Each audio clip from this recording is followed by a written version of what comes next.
Welcome back on capital news. चलिए देखते हैं दिल्ली की 25 फटाफट बड़ी खबरें। साथ ही डेली खबरों से अपडेट रहने के लिए चैनल को सब्सक्राइब करने के साथ वीडियो को लाइक करें। राष्ट्रपति मुर्मू ने अमृत उद्यान में शामिल गार्डन का किया उद्घाटन। जाने वह 3 नए गार्डन कौन से हैं? राष्ट्रपति भवन स्थित अमृत उद्यान में 3 और नए गार्डन जुड़ गए हैं।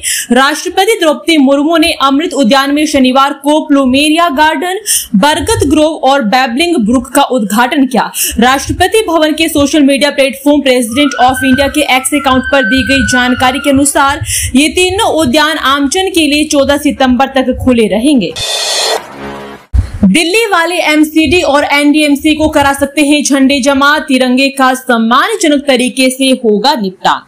स्वतंत्रता दिवस पर हर घर तिरंगा अभियान के तहत नागरिकों से घरों से लेकर अपने दफ्तर और अन्य सार्वजनिक स्थलों पर बड़ी मात्रा में तिरंगों का उपयोग किया है। साथ ही बड़ी मात्रा में रैलियां भी आयोजित की गई है। ऐसे में उपयोग के बाद झंडों के खंडित होने पर अगर आप स्वयं सम्मानजनक तरीके से निपटान नहीं कर सकते हैं तो नागरिक दिल्ली नगर निगम और एनडीएमसी को झंडे जमा करा सकते हैं। निगम ने इसकी व्यवस्था की है। साथ ही नागरिकों से अपील की कि वे निगम के क्षेत्रीय कार्यालयों में पहुंचकर इसे जमा करा सकते हैं। 14.5 किलोमीटर लंबी दिल्ली सहारनपुर हाईवे की अब बदल जाएगी सूरत। NHAI बना रहा ये खास योजना। दिल्ली सहारनपुर हाईवे के आसपास सुंदरीकरण किया जाएगा। इसके लिए भारतीय राष्ट्रीय राजमार्ग प्राधिकरण योजना बना रहा है।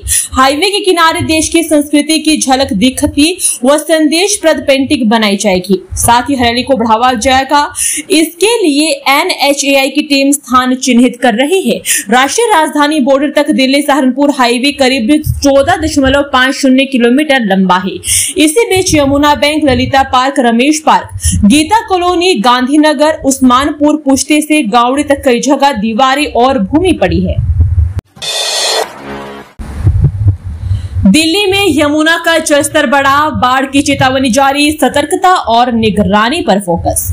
हिमाचल प्रदेश और उत्तराखंड में हो रही वर्षा से दिल्ली में यमुना का पानी बढ़ रहा है। यह खतरनाक स्तर 205.33 के नजदीक पहुंच गया है। शुक्रवार शाम 8 बजे लोहा पुल के पास जलस्तर 205.25 मीटर था। इसी तरह से पानी बढ़ता रहा तो देर रात या शनिवार सुबह तक यह खतरे के निशान को पार कर सकता है। इससे दिल्ली के निचले क्षेत्रों में पानी भरने का खतरा है। इसे ध्यान में रखकर सतर्कता व निगरानी बढ़ा दी गई है। 206 मीटर जलस्तर होने पर निचले क्षेत्र को खाली कराया जाता है। दिल्ली के 7 और देश भर में 50 LSD मरीजों का रुका इलाज। ये है मुख्य वजह। वर्ष 2021 में national policy for rare disease बनाकर सरकार ने इलाज की व्यवस्था दी। उत्कृष्टता केंद्रों को फंड भी दिए। लाइसोसोमल स्टोरेज डिसऑर्डर जैसी दुर्लभ बीमारी से जूझ रहे मरीजों का इलाज अब बीच में रुक रहा है। प्रति मरीज स्वीकृत निधि के 50 लाख रुपए तक की सीमा के चलते अब तक 50 मरीज उपचार के लाभ से बाहर हो चुके हैं। एम्स दिल्ली में ऐसे मरीजों का आंकड़ा 7 है। स्वास्थ्य एवं परिवार कल्याण मंत्रालय की वेबसाइट पर दर्ज आंकड़ों के मुताबिक 500 से ज्यादा मरीजों में से 300 से अधिक को इलाज ही नहीं मिल रहा है। बारिश से बचने के लिए दरगाह में आए थे लोग। 50 साल पहले अतिक्रमण कर बनाए गए थे कमरे। जांच के आदेश। दरगाह शरीफ पत्ते शाह के कमरों के पीछे बारिश का पानी भरा हुआ था, जिसकी वजह से दीवार कमजोर हो गई थी और हादसा अंजाम हुआ। दरगाह के कमरों को करीब 50 पहले बनाया गया था। इसकी दीवार मिट्टी से बनाई गई थी। यह इन कमरों की दीवार के पीछे खाली जगह है। यहाँ पर पिछले कई दिनों से बारिश का पानी भरा था। जिला प्रशासन का कहना है कि पानी का रिसाव दीवार में हो रहा था। इस वजह से कमरों की दीवार ढह गई। हुमायूं के मकबरे के पीछे दरगाह शरीफ पत्ते शाह की दीवार व छत गिरी। मलबे में दबकर 6 लोगों की मौत। निजामुद्दीन स्थित हुमायूं के मकबरे के पास शुक्रवार शाम को वर्षा की वजह से दरगाह शरीफ पत्ते वाली की 50 साल की पुरानी दीवार व छत गिर गई। इसके मलबे में दबने से 3 महिला सहित 6 लोगों की मौत हो गई, जबकि 5 घायल हो गए। घायलों को एम्स ट्रॉमा सेंटर, लोकनायक और RML अस्पताल में भर्ती करवाया गया है। दक्षिणी पूर्वी जिले के पुलिस उपायुक्त डॉक्टर हेमंत तिवारी ने बताया कि दोपहर 3:55 पर निजामुद्दीन थाना पुलिस को सूचना मिली कि हुमायूं के मकबरे के साथ दरगाह शरीफ पत्ते वाले के कमरे की दीवार व छत गिर गई। डिजिटल पृथ्वी पर उतरी भगवद गीता संकट से उबरने का मार्ग दिखाएंगे श्री कृष्ण के एनिमेटेड अवतार। सोचिए अगर श्री कृष्ण आज के युग में होते तो क्या वे रथ पर बैठकर गीता का ज्ञान देते या फिर स्मार्टफोन पर ऐप के जरिए दुनिया से जुड़ते। समय के हिसाब से तो चलना ही होता है। कहते हैं कि गीता में जीवन की हर मुश्किल का समाधान है, वैसे भी आज की पीढ़ी को चुटकियों में समाधान चाहिए। ऐसा ही लोगों के लिए श्लोक थेरेपी का काम कर रही है उद्यमी पृथ्वीराज शेट्टी की भगवद गीता फॉर ऑल। इस स्टार्टअप में हाईटेक भगवद गीता और QR कोड मिलकर एक ऐसा डिजिटल द्वार खोलते हैं जिसके पार हर श्लोक और उसमें समाहित ज्ञान को जीवन में उतारने का मार्ग स्वयं श्री कृष्ण सुझाते हैं। स्वतंत्रता दिवस पर दिल्ली जेल में बंद 1497 कैदियों को मिली राहत, 15 से 20 दिन की विशेष छूट मिली। 19वें स्वतंत्रता दिवस के अवसर पर दिल्ली के जेलों में बंद 1497 कैदियों को विशेष छूट प्रदान की गई। तिहाड़ जेल मुख्यालय में ध्वजारोहण समारोह के दौरान जेल महानिदेशक सतीश गोलचा ने कहा कि आचरण के आधार पर 1497 कैदियों को 15 से 25 दिनों तक की विशेष छूट दी गई है। महानिदेशक ने सुधार और पुनर्वास के प्रति विभाग की प्रतिबद्धता को दोहराते हुए कहा कि इसका उद्देश्य कैदियों को समाज में पुनः एकीकरण के लिए तैयार करना और सुविधाओं की सुरक्षा सुनिश्चित करना है। इस छूट के दौरान कैदी अपने घर भी जा सकेंगे। मोती नगर में थार ने मारी जोरदार टक्कर, बाइक सवार की मौत। दिल्ली के मोती नगर इलाके में कल रात सड़क किनारे अपनी बाइक पर खड़े बेचूला 40 वर्षीय की एक थार की टक्कर से मौत हो गई। हादसे के बाद कार चालक मौके से फरार हो गया। पुलिस आरोपी की तलाश कर रही है। दिल्ली एम्स के ओपीडी में जनवरी से अब तक आए 50 लाख मरीज। जनवरी से अब तक एम्स में 50 लाख से अधिक मरीजों को ओपीडी में चिकित्सकीय परामर्श का लाभ दिया गया है। वहीं इनमें से 3.5 लाख मरीजों को भर्ती किया गया। अलग अलग विभागों में लगभग 3 लाख सर्जरी की गई, तो वहीं MRI का आंकड़ा 15,000 तक पहुंच गया। यह जानकारी निदेशक प्रोफेसर M श्रीनिवास ने 19वें स्वतंत्रता दिवस के मौके पर साझा की। ध्वजारोहण के बाद उन्होंने विकसित भारत की यात्रा में संस्थान के योगदान को भी बताया। दिल्ली के मंडोली जेल में बंद गैंगस्टर ने की आत्महत्या, पुलिस अधिकारियों में मचा हड़कंप, जांच जारी। दिल्ली के मंडोली जेल में सलमान त्यागी नाम के गैंगस्टर ने कथित तौर पर फांसी लगाकर आत्महत्या कर ली। यह घटना जेल नंबर 15 में हुई और सुबह उसका शव फंदे से लटका मिला। हर्ष विहार थाना ने शव को कब्जे में लेकर पोस्टमार्टम के लिए भेजा। पुलिस का कहना है कि मामले की जांच जारी है। सलमान त्यागी के खिलाफ हत्या, जबरन वसूली और मकोका के तहत कई मामले दर्ज है। 30 हजारी कोर्ट ने मकोका में इस पर आरोप भी तय कर दिए थे। बीजेपी का फर्जी इतिहास है, बंटवारे के लिए कांग्रेस को जिम्मेदार ठहराने वाले NCERT मॉड्यूल पर भड़के कांग्रेस नेता। NCERT ने 19वें स्थापना दिवस पर एक नया मॉडल्स जारी किया। इसमें उसने देश के बंटवारे के पीछे जिम्मेदार लोगों के बारे में बताया है। अब इस पूरे मामले पर कांग्रेस नेता संदीप दीक्षित ने कहा कि मैं NCERT को विभाजन पर चर्चा के लिए चुनौती देता हूं। आज उनके पास NCERT है, उन्हें विभाजन के बारे में कुछ भी पता नहीं।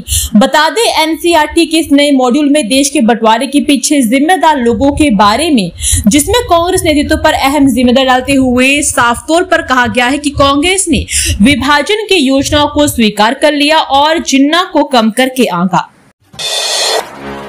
दिल्ली में इन स्पा सेंटरों पर होगी ताबड़तोड़ कार्रवाई, MCD ने कर ली पूरी तैयारी। दिल्ली नगर निगम की चिकित्सा सहायता व जन स्वास्थ्य समिति के चेयरमैन मनीष चड्डा ने कहा कि दिल्ली भर में अवैध रूप से चल रहे स्पा सेंटरों पर कार्रवाई की जाएगी।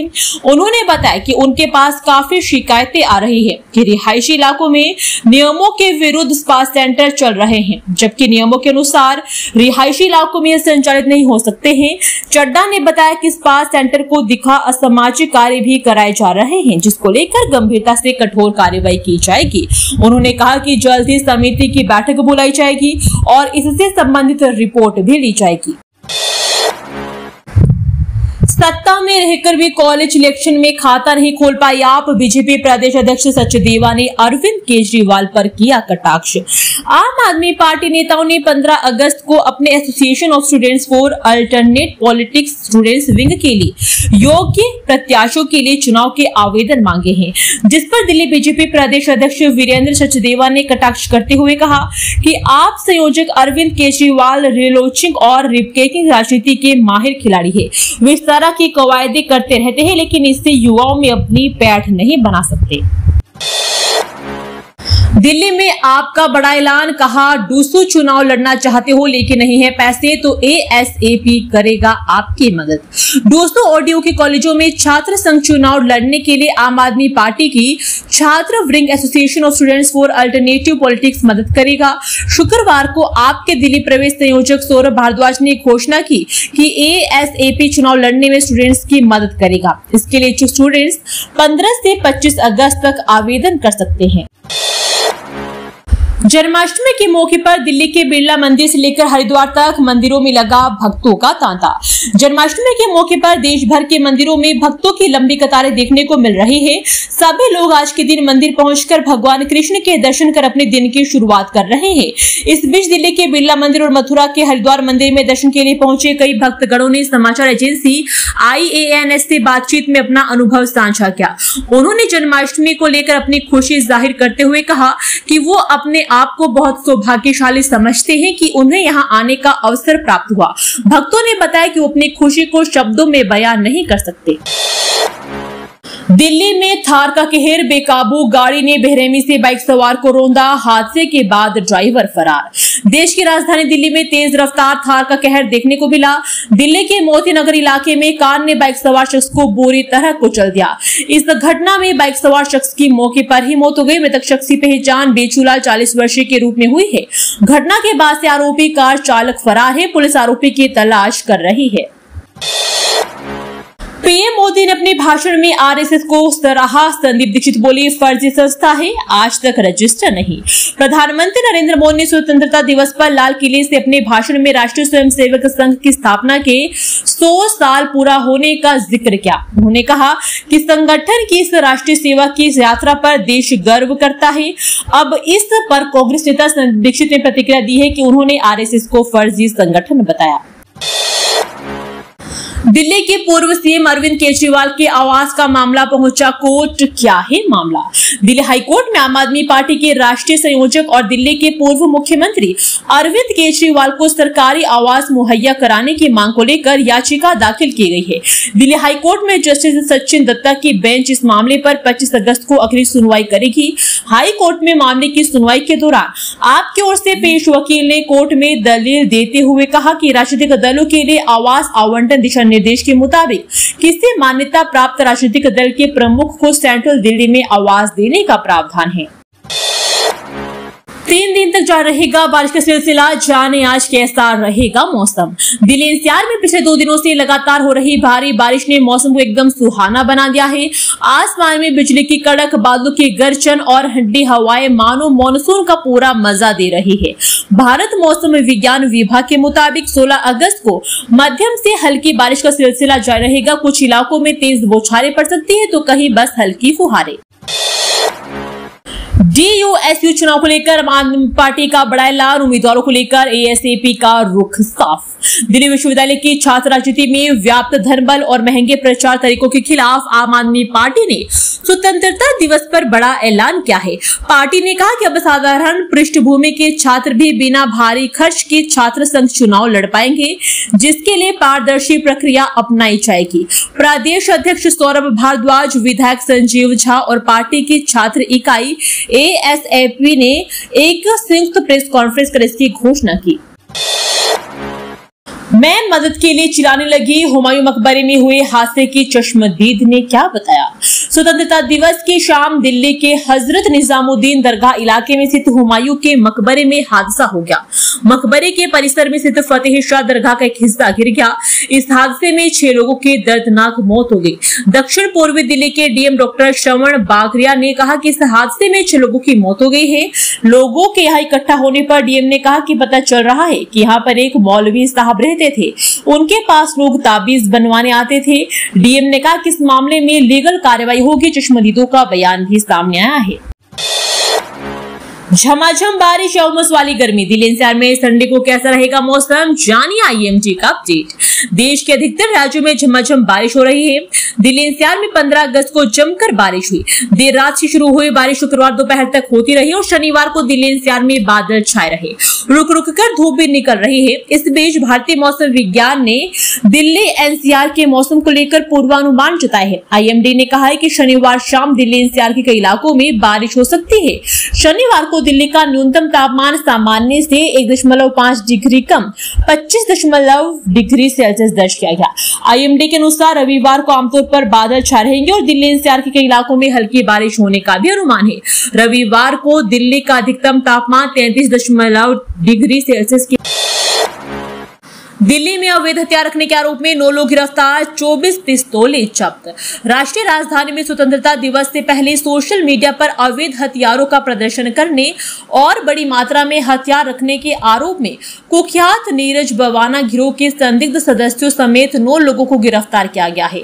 अधिकारियों ने बृहस्पतिवार को यह जानकारी दी। पुलिस के अनुसार 12 और 13 अगस्त की दरमियानी रात को गुप्त सूचना को आधार पर गश्ती के दौरान कई टीमों ने कार्रवाई उन आरोपियों को पकड़ा जो कथित तौर पर सोशल मीडिया पर शस्त्रों का प्रदर्शन कर रहे थे। अधिकारियों ने बताया कि आरोपियों के पास से एक अर्ध स्वचालित पिस्तौल, 23 देशी पिस्तौल और 28 कारतूस बरामद किए गए हैं। दोस्तों, वीडियो पसंद आया तो वीडियो को लाइक एवं चैनल को सब्सक्राइब कीजिए और कमेंट करके बताइए कि आप दिल्ली के किस जगह से इस वीडियो को देख रहे हैं। जय हिंद, वंदे मातरम।